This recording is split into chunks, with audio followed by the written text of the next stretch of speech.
Begin by perusing fish porn socials to identify fishing options in alignment with your desires.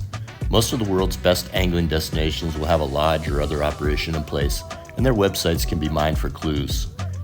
Take the clues and consult the Googles for geographic specifics and explore transportation and accommodation options. Hotel pins in Google Maps usually offer, at the least, a WhatsApp contact. Next, compile the data into a plan of attack and spring into action. All right, we made it to the Medellin domestic airport.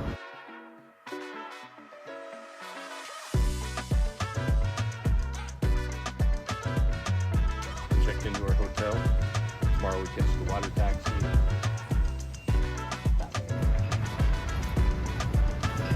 Okay, just getting a little last minute workout in here before we jump on the boat. Waiting for the water taxi here, and we got a hand liner in his posse.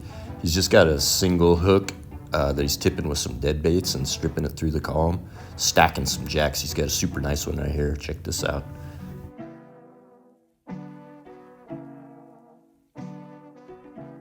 A few words on Capica Bay. In the 80s, Pablo Escobar scraped out runways all along the Choco coast so he could get his product to market from the jungle labs. Although the Capica runway is pretty decrepit, it does appear to be possible to charter and land a small plane for those interested in bypassing the water taxi. The shack sits on an island about here with river on three sides and salt out front.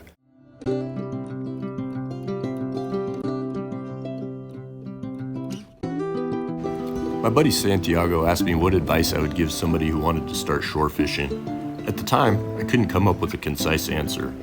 Now I'd say, look for birds, and better yet, bait or target fish breaking under them. Seek local knowledge, and be ready to put in a lot of time and casts if you want to eat. During our visit, which coincided with the full moon, there were almost no birds, and certainly no bait or fish to be seen on top.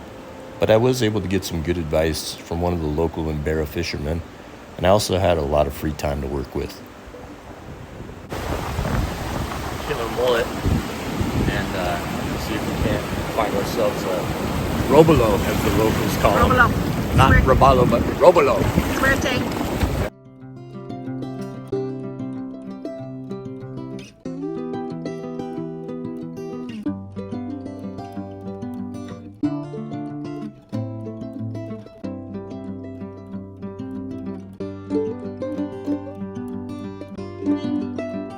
Ceviche de el pez de hoy. Ceviche del Oh, pez de gracias. Tom.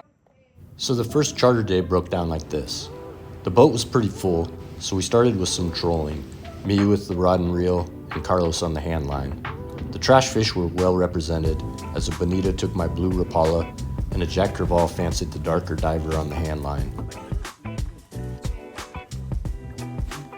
Although the footage is mysteriously missing, I did also manage a reasonable snapper, casting to the rocks before we broke for a beach lunch.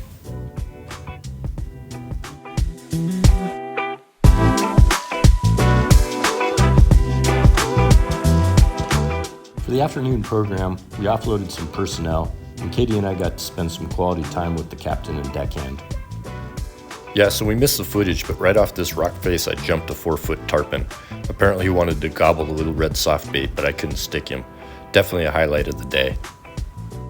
Despite the solid roster, the action remained pretty slow, and we only managed to cast up a couple more small Jack Crevalle and Pargo.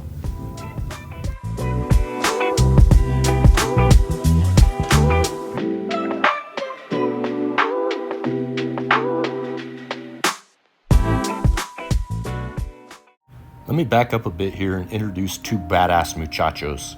Ricardo, in the middle, was the handyman around the shack and moonlighted as a deckhand. Miguel was the gangster captain from the Pueblo, hired for our charter days. Miguel had never used a rod and reel. All the Embera dudes troll or fish vertically with hand lines. Early in the week, I asked Miguel if he wanted to learn to cast with one of my extra rods. He was all in. We both got skunked on our first beach outing, but by the end of the week, he was stacking the meat.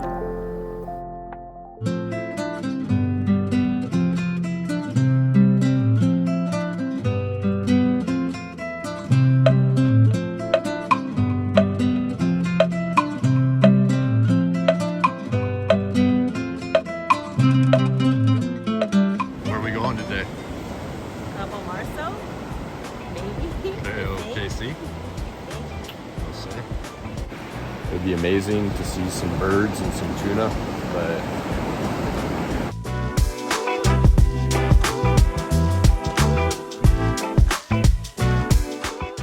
when I'm back in Alaska reflecting on this adventure, this is the day I'll remember. Everything was perfect. Katie was with me, I had my buddies Ricardo and Miguel, and for a short period of time, we got into the fishing of my dreams.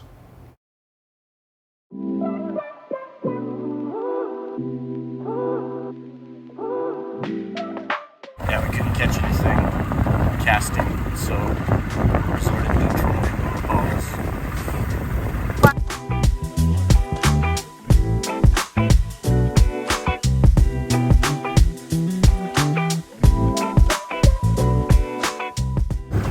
Resorting to trolling proved to be a good idea. Not resorting, we're excited. We're excited for trolling and put one small fish in the boat on my sardine colored Rapala. Just trolling around these rocks here, kind of doing circles. And Ricardo just put another nice one in the boat, so we'll see if we can get a couple more here.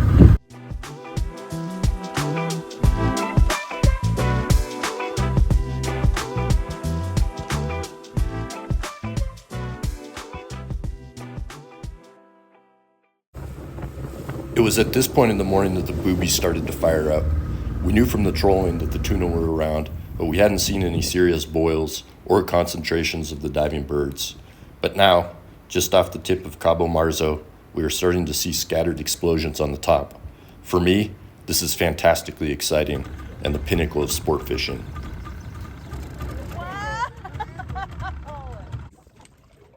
Yeah, good one. Woohoo! Eso!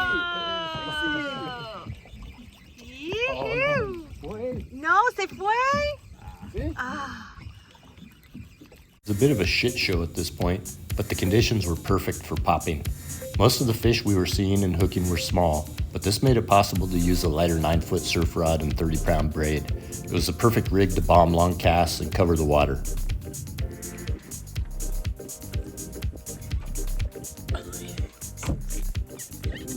Oh my gosh, they're jumping out of the water. Wow. Miguel. Woo! Oh! Whoa!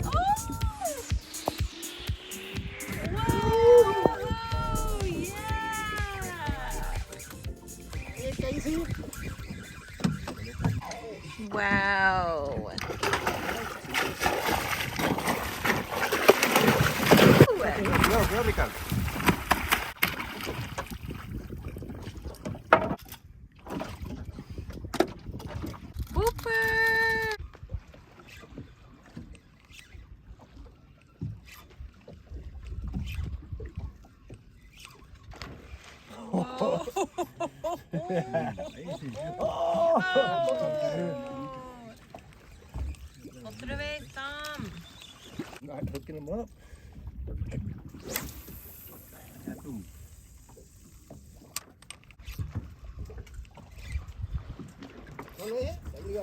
Sí.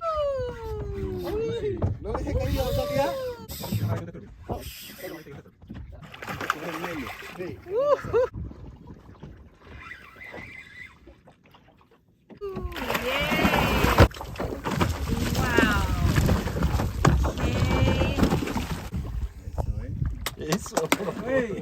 With the popper, got a couple hits. Super. Finally got a bite.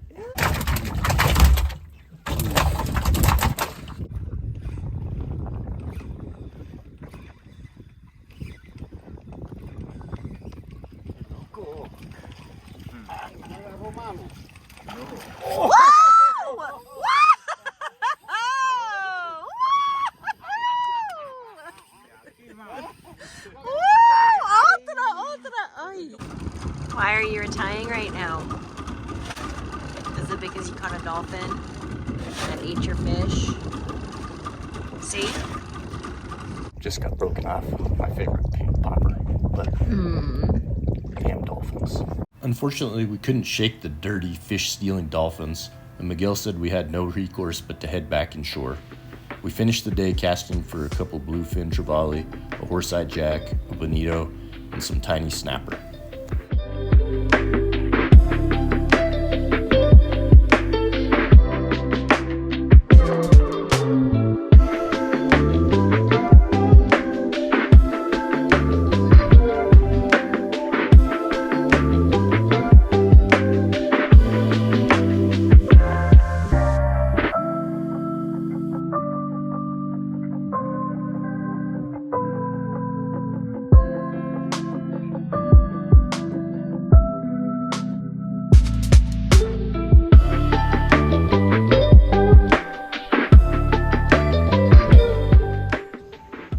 That's about it. It was a good day. That's it.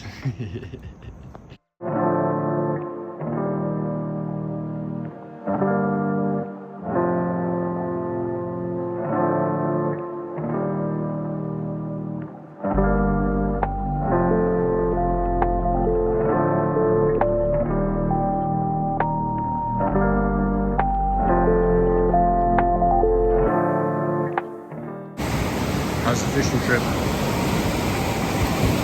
FTIG. What's that mean? Been better than I ever could have imagined. Here I'm spouting some Viche-inspired nonsense, but what I should be saying is this. We are very grateful to have been able to enjoy this amazing venue, especially in the company of such lovely locals. Remember, although it's awesome if you can, you don't always have to spend $10,000 to enjoy a week in fishing paradise. Tight lines and happy adventuring.